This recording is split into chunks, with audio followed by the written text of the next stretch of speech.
Bab 44, Malu. Sayang, kamu belum berkemas, tanya Andre ketika memasuki kamar malah melihat Siti termenung di atas tempat tidur. Pertanyaan Andre memecahkan lamunan Siti, membuatnya kaget dan langsung berdiri menghampiri sang suami. Apa kita tidak jadi pulang hari ini? Andre menatap wajah istrinya heran. Siti tak segera menjawab, dia hanya terus menatap wajah suaminya dengan ragu. Ada apa sayang? Tanya Andre merasa aneh dengan sikap Siti. Siti memegang tangan suaminya, mengajaknya untuk duduk di atas tempat tidur. Ada sesuatu yang ingin aku katakan.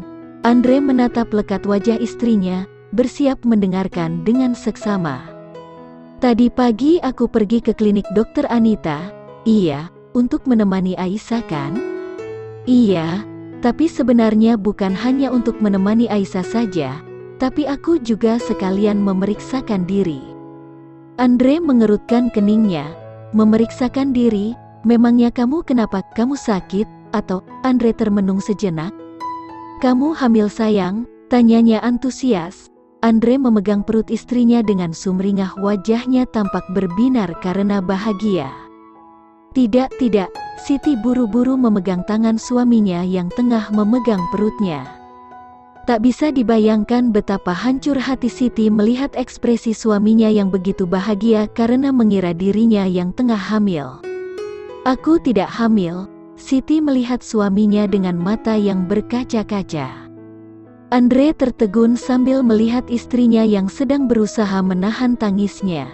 Sayang, ada apa? Tanyanya heran.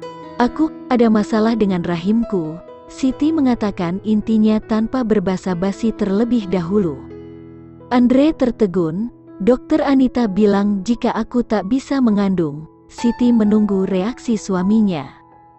Andre hanya terus menatap wajah istrinya dengan tajam.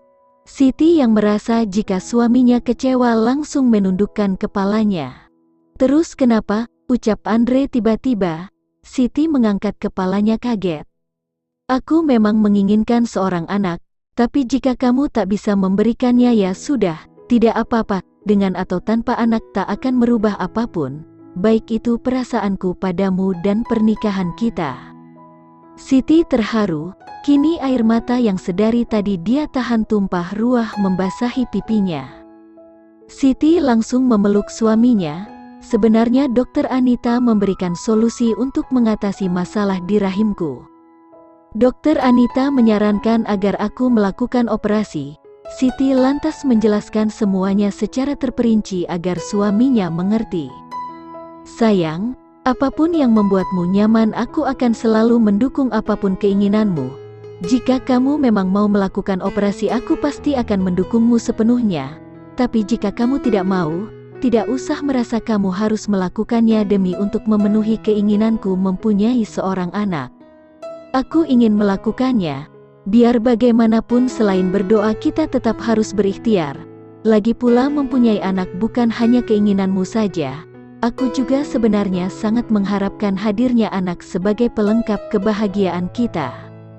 Andre tersenyum. Baiklah kalau begitu. Seperti kataku tadi, jika aku akan selalu mendukung apapun keinginanmu. Terima kasih. Jadi kita belum akan pulang? Belum. Besok kita akan datang ke rumah sakit. Baiklah, keduanya berpelukan. Asteris. Lela menutup sambungan teleponnya, menyimpan ponselnya lalu menatap keponakan sang suami yang sedari tadi terlelap tidur di pangkuannya.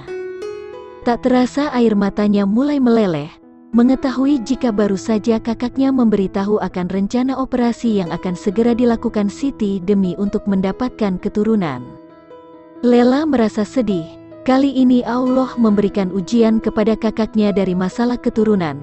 Dari pembicaraan di telepon tadi, dia tahu jika sang kakak memendam kesedihan dan keputusasaan. Dia takut jika operasi tetap membuatnya tak bisa memberikan anak untuk sang suami.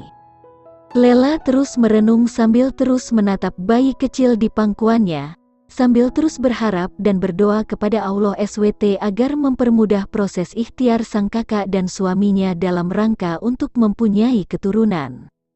Anak nakal, Kenapa kamu membuat istriku menangis? Zain tiba-tiba duduk di samping Lela, melihat istrinya dengan khawatir. Lela mengulum senyum sambil menyeka air matanya. Jangan memanggilnya anak nakal, dia anak yang baik dan solih. Lela terus menatap wajah keponakannya dengan lembut lalu kemudian menciuminya dengan penuh kasih sayang. Kalau begitu kenapa kamu menangis? Zain memegang dagu istrinya, memintanya untuk melihat wajahnya. Katakan, kenapa matamu yang indah ini dibasahi oleh air mata, ucap Zain lagi. Aku hanya sedih karena Kak Siti. Kak Siti, Lela lalu menceritakan perihal permasalahan yang sedang dihadapi kakaknya. Dengan sambil menahan tangisnya Lela seolah sangat merasakan kesedihan yang tengah dialami oleh sang kakak. Impian seorang wanita itu begitu sederhana, menikah dan menjadi ibu yang seutuhnya. Meski memang ada tanggung jawab dan peran baru di dalamnya, tapi semua itu tetap akan mendatangkan kebahagiaan tersendiri. Lela kembali menatap wajah keponakannya dengan penuh haru. Itulah kehidupan, ada yang diuji dengan suaminya yang tak bertanggung jawab, kasar dan tidak setia, ada yang sebaliknya, suaminya sempurna namun mertua dan ipar cobaannya. Ada yang diuji istrinya tak solihah, melawan dan membantah, ada juga yang sebaliknya istrinya solihah namun momongan menjadi masalahnya.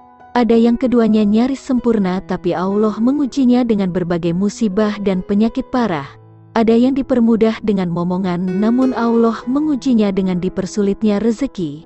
Masing-masing orang sedang berperang melawan ujiannya masing-masing. Ada yang menyerah, ada juga yang sanggup melewatinya. Zain tersenyum melihat istrinya. Lela tertegun mendengarkan perkataan suaminya. Iya, itu benar. Gumam Lela pelan sambil tersenyum sendiri.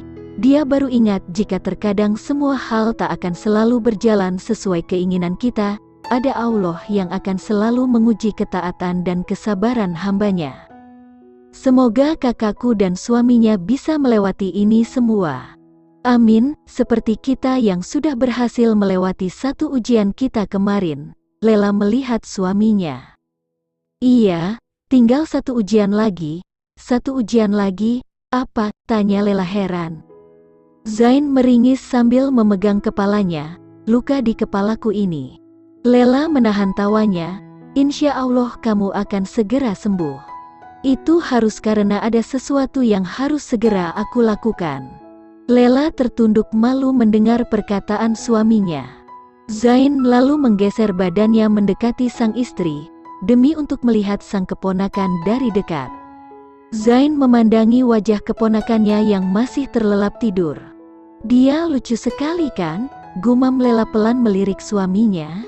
Iya, lucu sekali. Boleh aku menciumnya? Lela langsung mendekatkan bayi itu pada suaminya. Namun bukannya mencium sang keponakan, Zain malah tiba-tiba mencium pipi istrinya, membuat Lela kaget hingga langsung melihat suaminya. Belum habis kekagetan istrinya, Zain malah mendaratkan ciuman keduanya, disusul dengan ciuman ketiga dan keempat, membuat Lela akhirnya hanya bisa tertegun dengan wajahnya yang perlahan memerah dan merona karena malu. Zain terkekeh melihat istrinya yang lalu salah tingkah. Aku suka melihat wajahmu yang kemerah-merahan karena malu. Aku tidak suka karena kamu selalu membuatku malu.